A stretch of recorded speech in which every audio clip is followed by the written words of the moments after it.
How's it going, guys? My name is Zach with the Movie Castle, and today we're going to be talking about Hammer, House of Horror. This is episode 5, and this one's entitled The House That Bled to Death. This is from October 11th, 1980, and was directed by Tom Clegg and stars Nicholas Ball and Rachel Davies.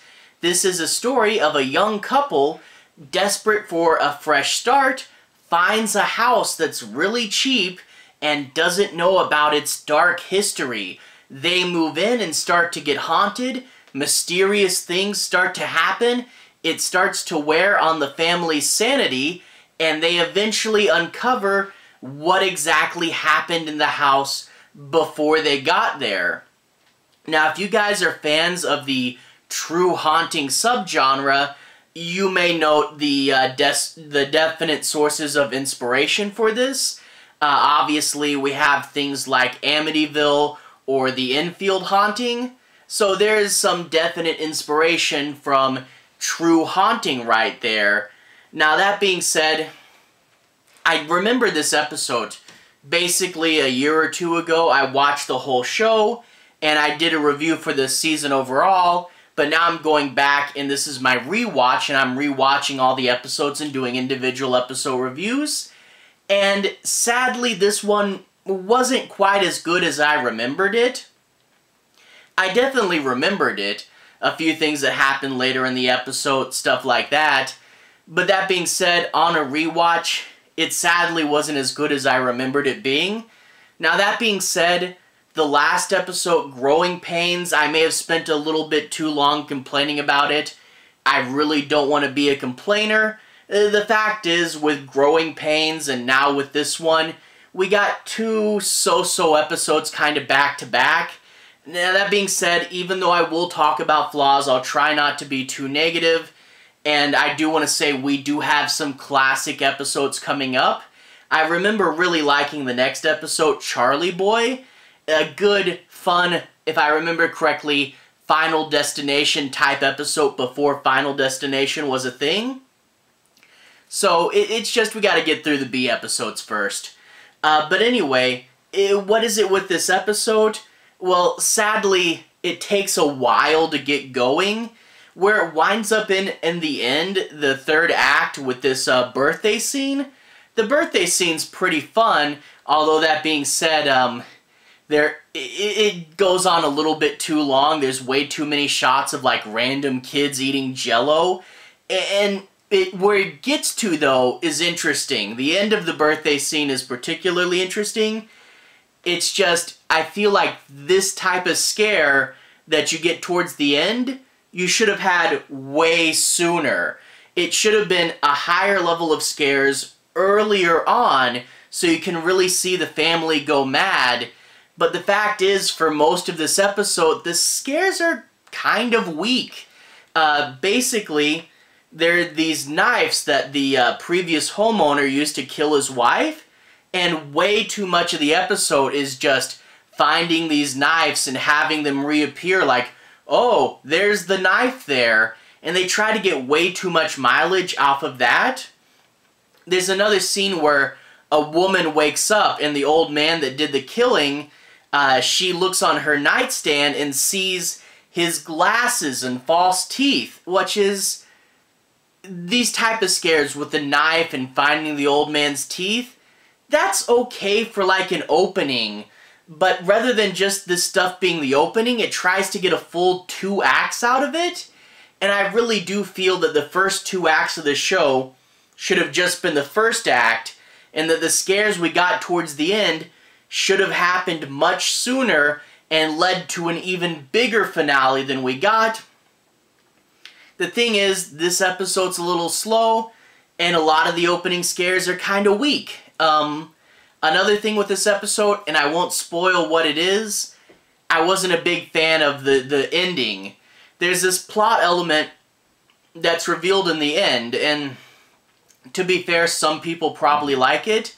And if you guys like the ending of this episode, let me know.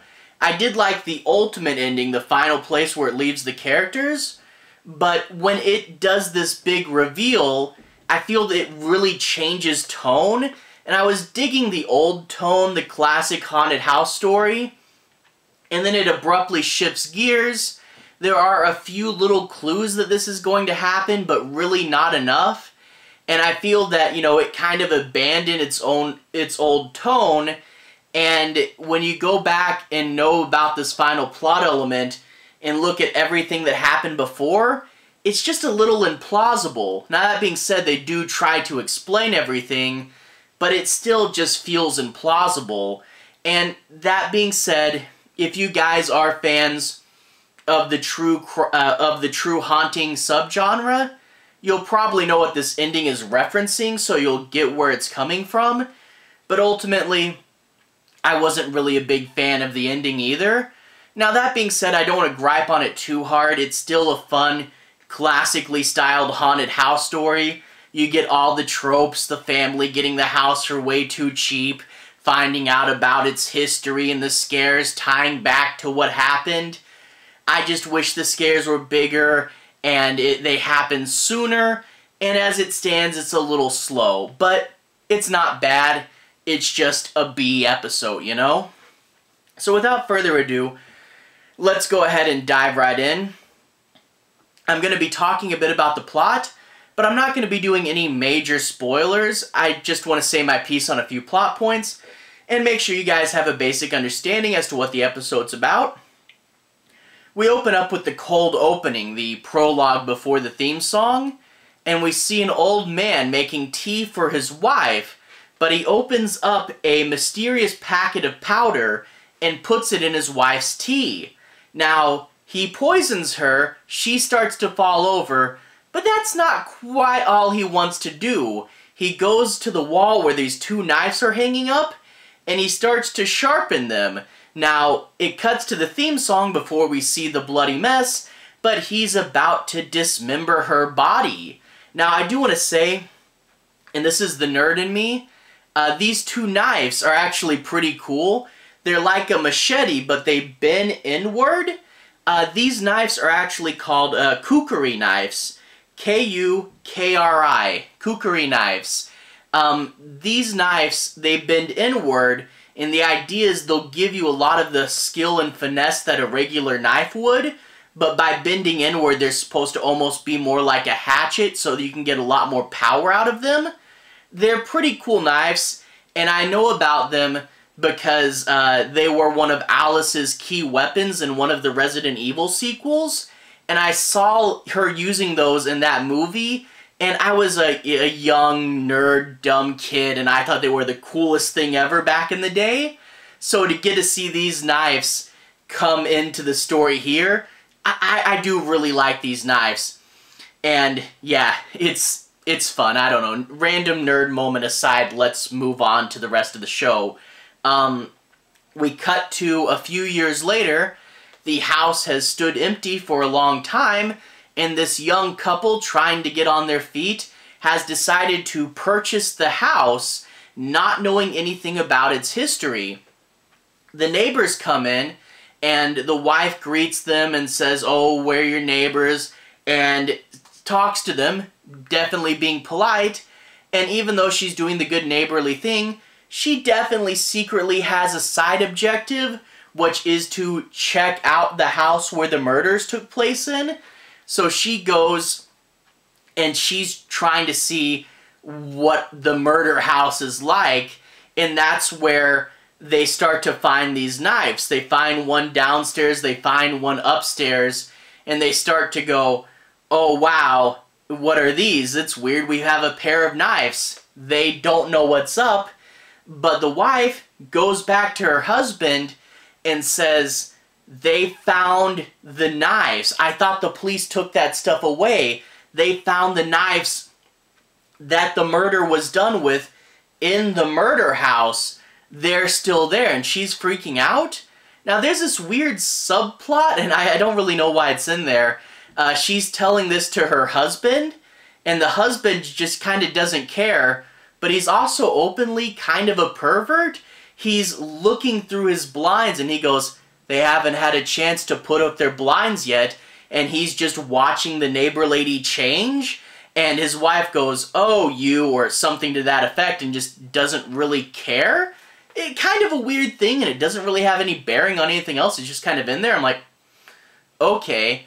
But anyway, there is another plot where the husband and the wife aren't on the best of terms. He's actually sleeping in a different bed than her, and you really don't know why their marriage is on the rocks. Later on, he talks about how he used to work on a cruise liner, and he had to quit because that's not the type of life he wanted, and he didn't get to see his family too often.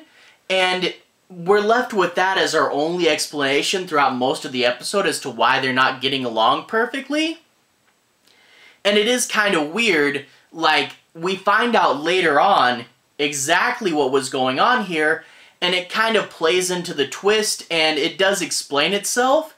But for most of the episode, we don't know that, and we're left to just wonder why they're not getting along, which, I mean, that would be fine, but it's just, we get just a little bit of an explanation, and then we get a lot of the story where we see this element. It keeps popping up, and we just don't really get too much of anything as to the why for most of the episode, so it doesn't quite work, but it is explained at the end.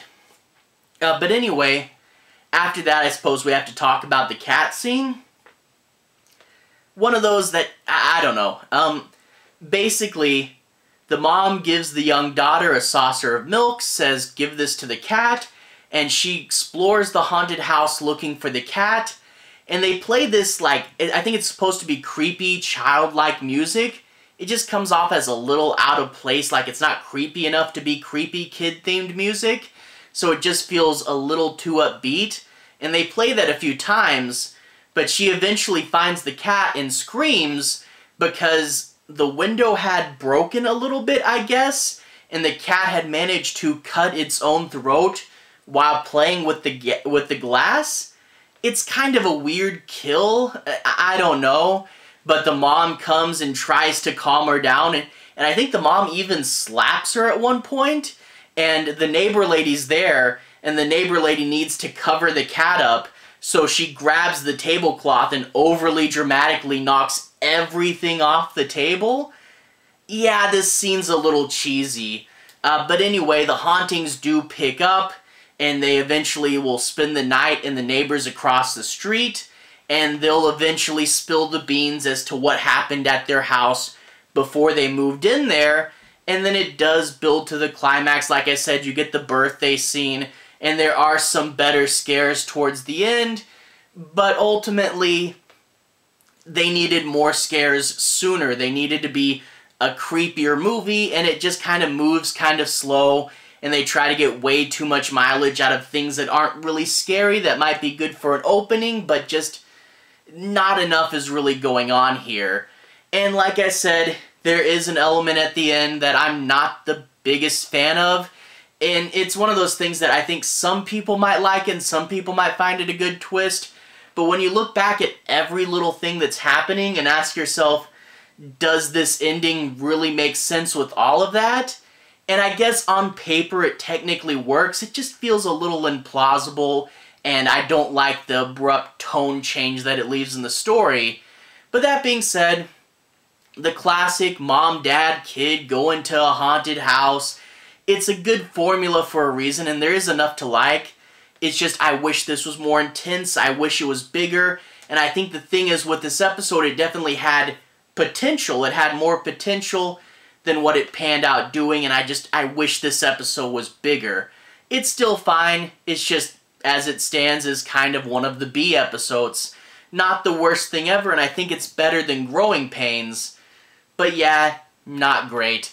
But that being said, there are classic episodes coming up. Charlie Boy is next, and then after that, The Silent Scream with Peter Cushing, and then after that, Children of the Full Moon.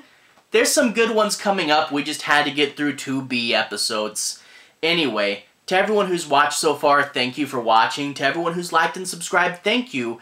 You really are helping the channel out. I'll leave a relevant playlist on the bottom.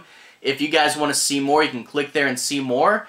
This should be my Hammer playlist where you can see me review the past few episodes of the shows. I have episodes 1 through 4 reviewed on there already. I have some of their classic monsters, I have some of their more obscure films, and I have a few physical media collection videos, so if you want to see me talk about more Hammer, you can find that right there. Anyway, have a good day. I'll see you guys again very, very soon. Hammer playlist on the bottom. Have a good day now.